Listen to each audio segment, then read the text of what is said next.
बिस्मिल्लाहिर्रहमानिर्रहीम अस्सलामु अलैकुम। तुसी वेखदे पे हो पाक पतन पंजाब टीवी। मैं थोड़ा मेज़बान मोहम्मद हसन रज़ा। आज दी वीडियो जनाब लोडिंग दी वीडियो है। दोस्तां ने जोटी वेख गई होनी भाई वसीम कोल जनाब जोटी लाई है मूँह दे विचों दो दंद। ये जनाब जोटी सेल हुई है साढ़े प्यारे भाई ने मोहतरम जनाब भाई जफर अहमद गुजरांवाले तो हाल मुकीम कवेत भाई और ने जनाब उत्तों ही पेमेंट लवाई है बाहरों बह के जोटी असी लोड करवाते पे हैं। अल्लाह पाक भाई और दे नसीब करे। उस तो बाद बड़े सारे दोस्त आए जेड़े बाद विच आखदे हैं कि भाई असन जोटी सानू लैके दियो भावें 5-10 हज़ार नफा ही उन्होंने देना पवे, लेकिन साडा अपना म्यार है अल्लाह के हुक्म दे नाल जेड़े बिरा दे नाल सौदा होवे चीज़ जनाब उधर ही जाई दी है भेजी दी है उन्होंने जनाब देने हैं। तो बाद में जोड़े दोस्त लगे रहे या पहले लगे रहे जिन्होंने नाल नहीं साडा सौदा बन सकिया उन्होंने जनाब माजरा ते जोटी हुण करवांदे पे लोड। अल्लाह पाक भाई होरां दे नसीब करे। बाकी कैमरामैन साहब तुहानूं विखा देंदे ने ते डाले विच आपां पाने हैं। नाल नाल भाई वसीम कोलों पुछ लैने हैं सर की हाल चाल? ठीक ठाक जी, सेहतां ठीक है? बिल्कुल। ये माशाल्लाह लगी है जोटी हो गई सेल। अल्लाह पाक मालकां दे करे नसीब जी। बिल्कुल जी अल्लाह नसीब डाले विच पाओ ते बाकी मुड़ आपां कर लेंगे। ये जोटी भी काली जामन नु माशाल्लाह।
जनाब थोड़ी अखा के सामने झोटी लोड हो गई जे सारे इतने आओ खबला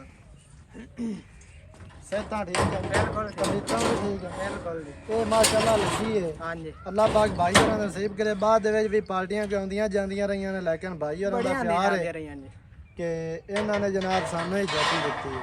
ये इन्हां दा खसूसी प्यार है क्योंकि साडे नाल जुड़े ने पाक पतन पंजाब टीवी दी टीम दे नाल।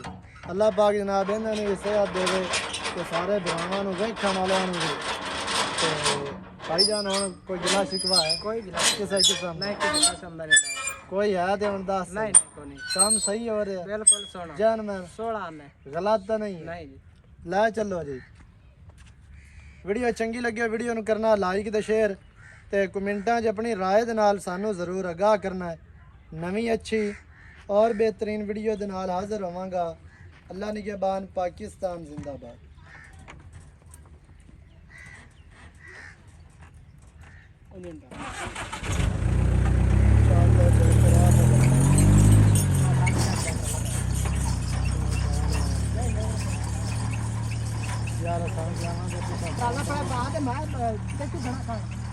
चल चल